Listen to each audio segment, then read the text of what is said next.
Welcome to the S.O.A.P Bible Study Series from Oak Tree Community Church in South Bend, Indiana. We're starting a new book today, really short one. It'll only take us 1.5 weeks. Yes, it will. 1.5 weeks. Yeah. And we are going to the New Testament book of James. Yeah, great. This is a book that a lot of people love. A lot of people really, really love James. I'm sort of with it. Well, he jumps right in, He does. and that's kind of fun. Yeah. He there's no let's get to know each other. Yeah, exactly. And at the beginning or the end, this just boom. Yeah. It's like wow. So it's going to be a little weird. So this week we're going to read chapters 1 and 2 and part of 3, and then next week 3 through 5, and then that gives us enough time to actually add in a second book next week. Yeah, little guy by the name of Philemon, just one chapter, one short, page. Yeah, but this week we're just going to focus on James, so it'll be easy from that standpoint. So James was actually written by a man by the name of James. He's the half brother of Jesus. James seems to have gotten involved with the church after Jesus's resurrection. James is really known for this letter, and he's also known from a great speech that he gives in Acts 15, where it seems that he must have.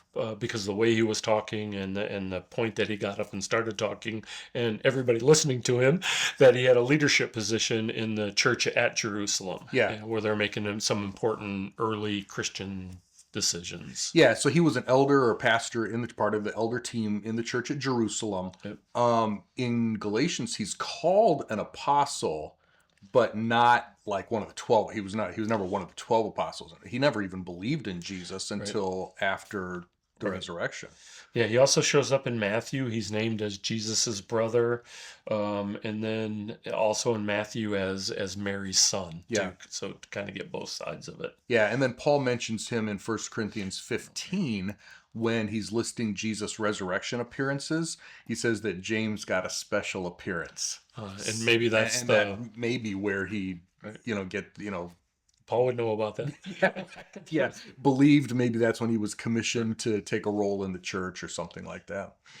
So James probably wrote this from Jerusalem because it seems like That's he was where there. they were, yeah. And it's addressed to the 12 tribes dispersed abroad. Yeah. Right. So this would have been Jews that had converted to Christianity and then had been forced out of Jerusalem and or Israel because of the persecution that Christians were facing at this time. Yeah, so and this is really, really early on. Okay, none of the rest of the New Testament has been written, probably, maybe one other book, but this is usually considered the first. So if we were to try to place this in the book of Acts, we're talking about all the way back in Acts 8. Saul of Tarsus is not saved yet. Yeah. Okay, there's no Paul the Apostle yet. He in fact is probably the one that is persecuting the people James is writing to. Right, exactly. So that's how early this is, which affects what he's writing. There's no New Testament doctrine of the church yet. There's no New Testament yet. Right. Like we were talking about ahead of time, these are Old Testament Jews as far as they know. Nothing's changed. They've believed in Jesus as Savior and Messiah, and that's pretty much it. That's pretty much it, except now they're being persecuted for it. Right. So we're going to see some Jewish references in this letter, and we're also going to see a lot of references about keeping the faith while going through trials. Yeah. So these Christians, they had to be thinking, well, we converted to Christianity, we lost our homes, we got pushed out of where we're at, everything is new, woe is me. Well, and Saul, a Pharisee is running after them, a rabbi and a Pharisee, so now they're pushing back against they're pushing back against the religion that they've grown up with, and everything that they thought was true is now attacking them, and there has to be a lot of confusion. Right. There has to be, a lot of stuff. The book of James itself, notoriously difficult to outline. So when I said, I like to outline things. I like to see how it all fits together. James just pops around from topic to It's been compared to wisdom books like Proverbs. Proverbs is notorious. Yeah, you can't. Proverbs is hard to outline. The Beatitudes, where they're just like boom, boom, boom, boom, boom, boom, right? James sort of fits that mold. And so as you're reading through, he's just like changing from one topic to another. That's James. I mean, it matches the Old Testament books, and that's what they had. So this is as close to Old Testament as you can get, really, other than the Gospels, as an Old Testament type book in the New Testament. Okay. That makes sense.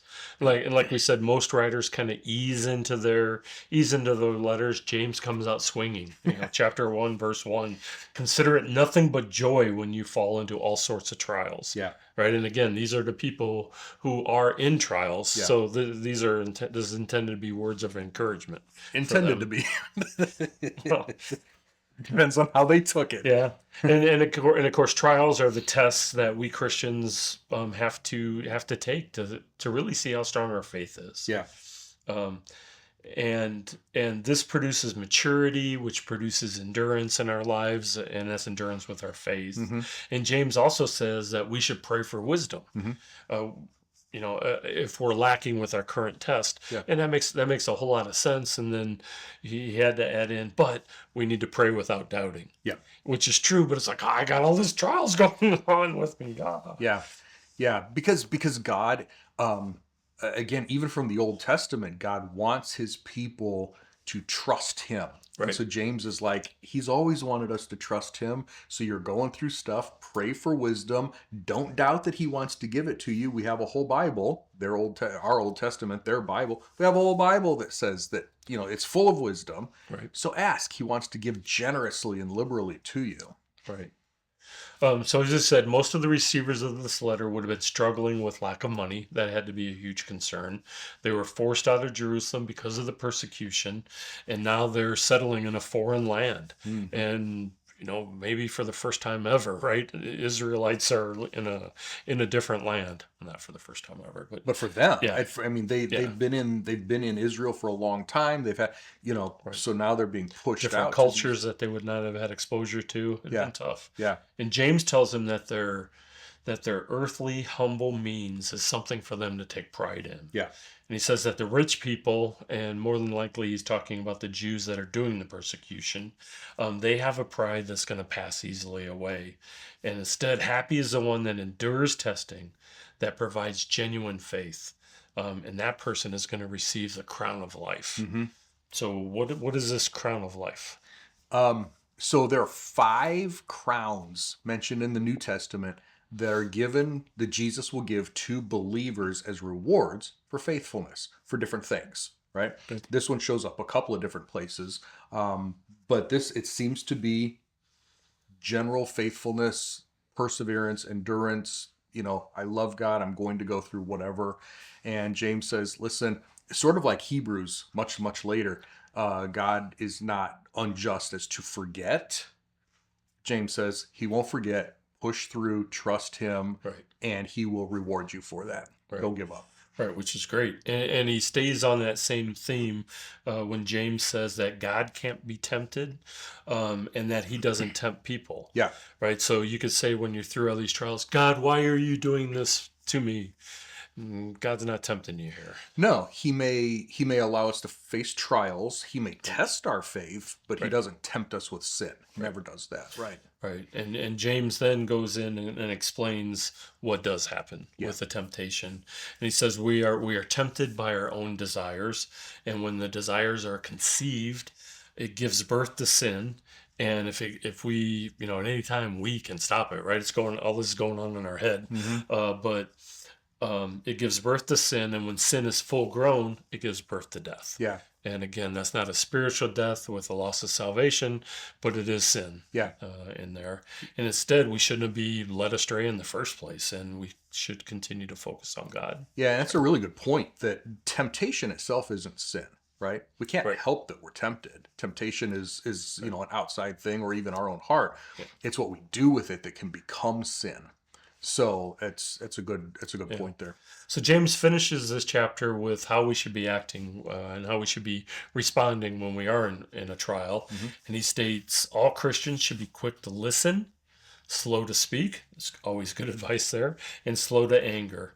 Especially when you're in a different culture with different things, slow to anger. Mm-hmm. I mean, somebody could do something that is forbidden in Jerusalem, but happens all the time. Yeah. Yeah.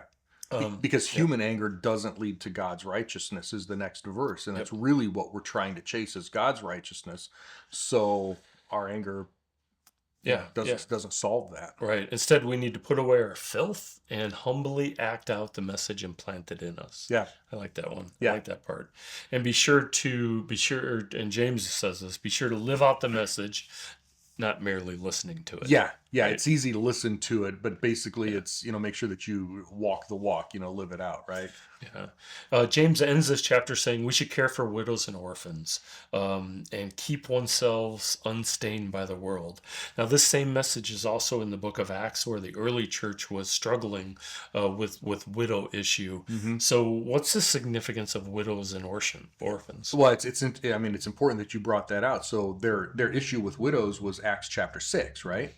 And their persecution started in Acts chapter 8, and he says, "Hey, don't forget the widows." So they're out there, they're struggling, like you mentioned, they may not have their own, finances, humble means, the whole thing. But if they're facing that, then widows and orphans are facing even more worse. Outside of the thing. They, church community, they've lost their synagogues, the whole thing. And so James is like, listen, brotherly affection, part of the path, still holds true. You still have to take care of people. So don't get so wrapped up in your own stuff, that you're forgetting what we are supposed to be doing. Old Testament is full of stuff about widows and orphans. He's like, none of this has changed, guys. So just keep doing what you're supposed to be doing. Okay, good. Chapter 2 starts with a reminder. James is reminding people not to show prejudice, right? So he goes through and he says, look, if somebody rich or poor comes into the church, you need to treat them the same. Yeah. So treating them different makes the person that is treating them different makes them a judge with evil motives. And James says, didn't God choose poor to be the rich in faith? Yeah. Which is cool, right? You may be poor, but you're going to have more faith than the rich do. And this is one of the places where it really sounds like the Beatitudes, like from the Sermon on the Mount. Blessed are the poor in spirit. They shall, inherit the kingdom. They shall see God. They shall, have these things. And, Jesus talks about the poor, and James seems to be picking up on that as well. Yeah. He also says, follow the golden rule. Now, he calls it the royal law in there, but it's love your neighbor as yourself. Mm-hmm. And then James says, if Christians follow the golden rule, you're doing well. Yeah. And that's great. But if they don't, they're committing a sin. He then says, if you obey the whole law, but fail on one point, you are then guilty of the whole law. Yeah. What are your thoughts here with that? Well, so some people misunderstand this to say that it means all sins are equal in God's sight. One is the whole thing. Well, that's not true. I mean, all throughout the Bible, God, when he creates lists of sins, he regularly says these are worse than others. The fact that you have different punishments for different sins proves that. But there are people who say, well, I can do this little thing over here and it doesn't matter.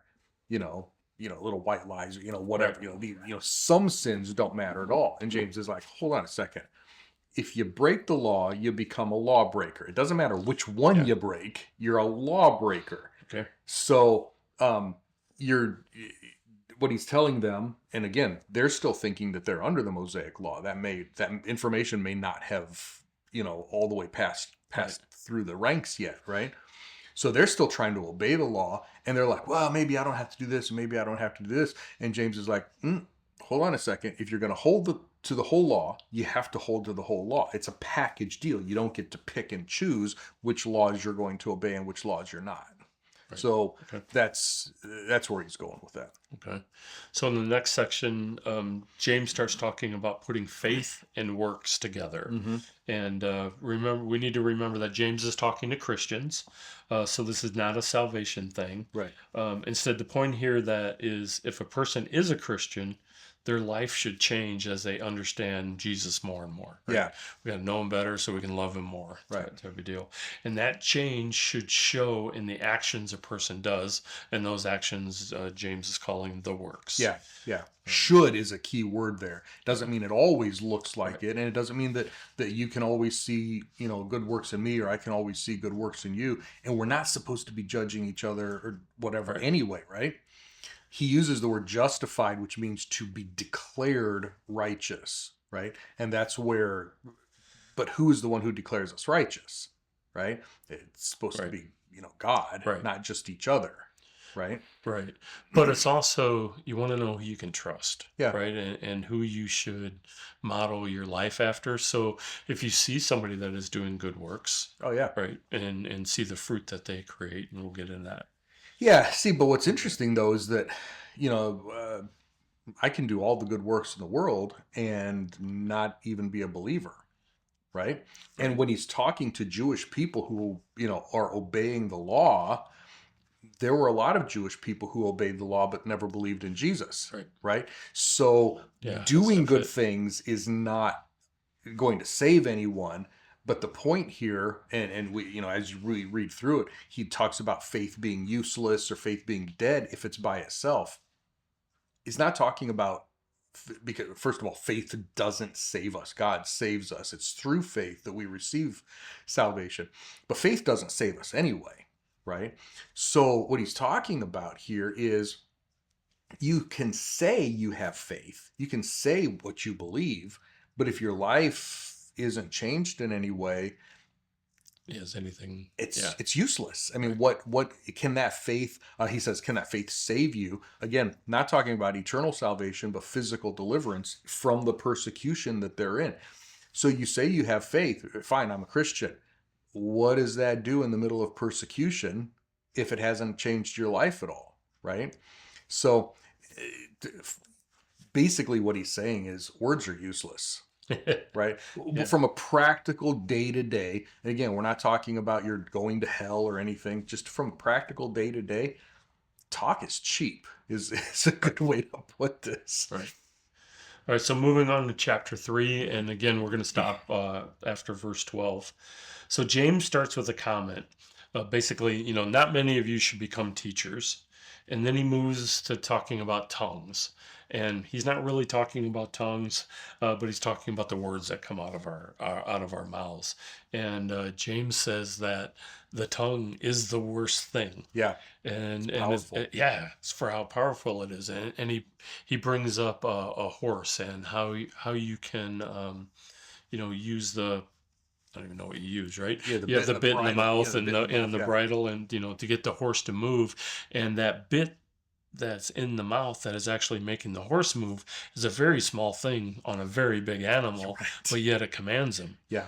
And he's saying the tongue is the same way. Yeah. And then he also equates it to fire also, where a small spark can start a huge forest fire. Yeah. A small number of words can do the same thing too. Yep. Like a rudder in a ship is another one he uses. Exactly. It's like, it steers the whole thing. Right. And then he ends his thought with, look, man we've subdued every animal, but we haven't subdued our tongues. Yeah. And he says, with it we bless God, and with it we curse people also. So he ends with, this should not happen. This should not be. Yeah. I think it's interesting. This is actually one of the parts that does go together, because he just got done saying, what does your life look like? You can say that you're a Christian or whatever. What does your life look like? And then he goes right into, how are you speaking? Right? Yeah, right, true. So and he says, are your words matching your beliefs? We curses and blessings coming from the same mouth. And from these, if you remember the audience, Jews, Christians, but Jews in Gentile lands under persecution. Yeah, they're going to be cursing their persecutors. They're going to be cursing the people around them. I don't want to be, the whole thing. He's like, check your language, because out of one side of your mouth, you're going around, yeah, I'm a Christian. Out of the other side of your mouth, you're saying all sorts of other things, which is, you don't even have to be a Christian Jew for this. This is just a good principle. That's what I was thinking. Watch your mouth. Right. So yeah. Lots of of good wisdom in here. We have to be a little careful on how we apply specifically if it's not our situation, but still some really good wisdom, some good principles, throughout here. Good. Yeah. Good place to end for the week too. Yeah. We'll pick up here next time. I said, James, I'm a little, not because of the doctrine in it, not because of the teaching in it, just because of how he jumps around a little bit. Maybe you really like James. I know a lot of people, James is my favorite book in the world. Okay, that's great. Tell us why it's your favorite book. Tell us the things that you really, really like about James that maybe we glossed over and I've, loved James. I wish you would have talked about this. Bring it up. You can put it in the comments or send us an email or something. Subscribe and follow and like. Share this with your friends and family because they might like the book of James too. And we will pick up here, middle of chapter 3 next time when we come back, finish James, and go on to the book of Philemon.